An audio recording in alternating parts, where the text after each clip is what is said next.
Hey, what's up, everybody? This is Charles, and I welcome you guys to another episode of the Dreamerspro Show, where we cover everything from sports, hot topics, classic debates, entertainment, and where we give you guys a fresh perspective on things and how we see them. And in today's episode, this is another tough one for me.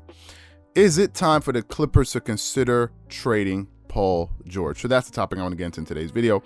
But before we get into that, I want you guys to please make sure you go ahead and hit the like button, hit the subscribe button, and hit the notification bell to be notified whenever we drop our content.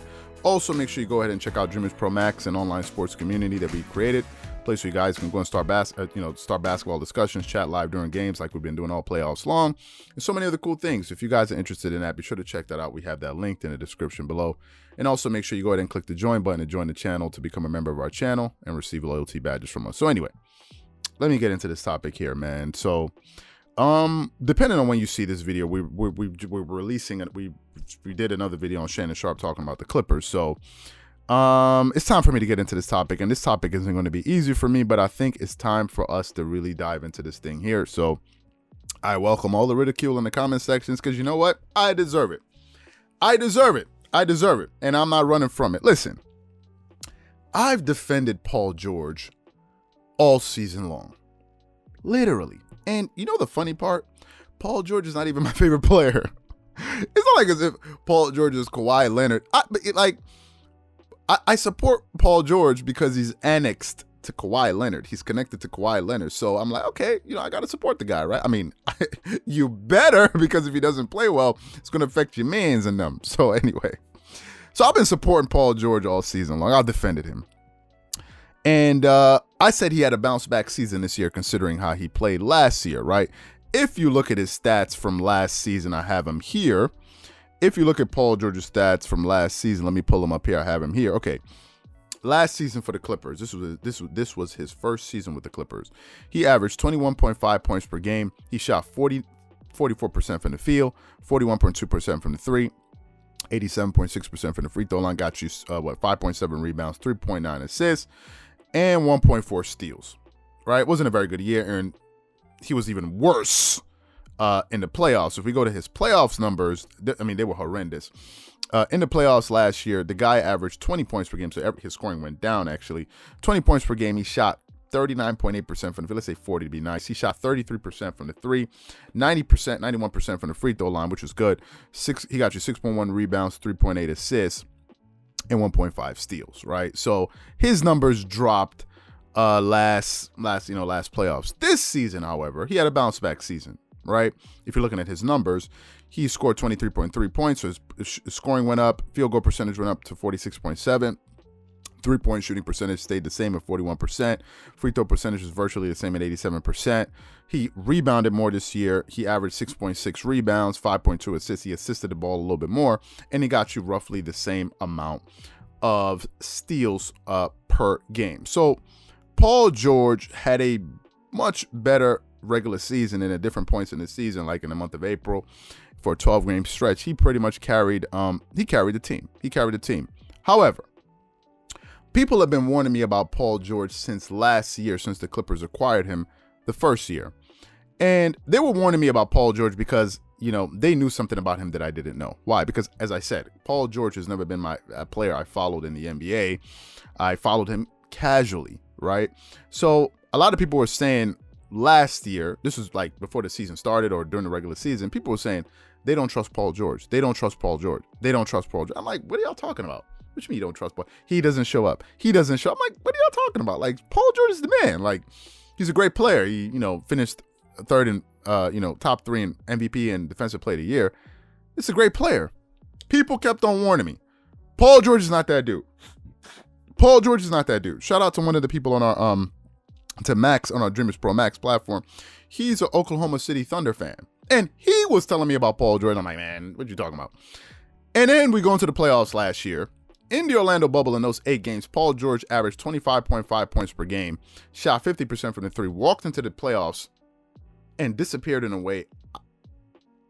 It looked like as if Paul George forgot how to play basketball. In round 1 against the Mavs, Paul George was averaging 18 points per game. And I'm like, is this the same guy? So, I was like, okay, that was last year. We're done with that. This is going to be a new year. There's no way we can have a repeat, given the fact that, look at his regular season, he plays so well, and there's no way you can have a repeat. Last year, I mean, during the offseason, he spoke about, I wasn't healthy, I had to deal with shoulder surgery, not having a training camp really played a role, like when he said it on All the Smoke podcast. And, the coach, Doc Rivers, didn't put me in a position that I needed to be in, to succeed and all of these different things. So going into these playoffs, I expected so much from Paul George. And in the first 2 games, he looked good. And then he started to regress and regress and regress. Since those first 2 or 3 games, Paul George has been horrible. He's been one of the major reasons that the Clippers have been losing. Go look at Kawhi Leonard's numbers in round 1. He was shooting like 60% from the field, 30 per 31, 32 points per game. He was doing his thing. Paul George has been hurting the Clippers. He's the second banana. The West is tough. Paul George has not been showing up, right? And I think that Paul George, one of the main reasons the Clippers have been losing is due to the lack of shot making of Paul George. There's no 2 ways about it. These playoffs now, Paul George is shooting 43% from the field. 43. His shooting percentage has gone down now. He's shooting 31%, 31.7% from the free three. 10 percentage points down. His free throw shooting is fine. Rebounds are fine. But you need to make shots. You need to score. People are talking about the Clippers defense. When you don't make shots, it makes it hard for your defense to get set. And if you can't set your defense, people are scoring on you in transition. The defense is always scrambling. Paul George yesterday, it was another no-show. So I woke up this morning and I turned on I jumped on YouTube and I saw a clip with Steven Jackson, who hosted Paul George on the All the Smoke podcast, and he had something to say about Paul George. So before I go too far, take a quick listen to what Steven Jackson had to say. Hey man, I gotta be the one to say it, because it was on our show. Playoff P, baby. We got to see something. You got to turn up, baby. You got to turn up. You was killing OG Doc on our show, blaming it on Doc, baby. I got love for you, bro. You my partner. But I need you to turn up. Because, right is right, wrong is wrong. We all love you, and we all love Doc Rivers. But you sure blamed it on Doc on your performance, Doc. We need you to turn up. We rooting for you. But you was blaming everything on Doc, baby. Come on now. You getting the minutes and all that, baby. I need that playoff P. I need you to show up, baby. Got to get out this series, man. Listen to what Steven Jackson said. He's like, PG, you were saying as the coach, you were saying as this, but you got to show up, bro. And Paul George is just not showing up. He's not. And I'm beginning to believe that Paul George really doesn't play winning basketball. He doesn't seem to have winners' intangibles. He just doesn't. He's a very, very talented player. He has a lot of natural gifts. But for whatever reason, he can't seem to put it all together. For example, think of a Jimmy Butler. Jimmy Butler does not have the talent and physical abilities like athleticism that Paul George has. But he has a very strong mind, he has winners' intangibles, and he's tough. That's the type of guy you need. Imagine if Kawhi Leonard was playing with somebody like that. Not saying that Kawhi should go to Miami, by the way.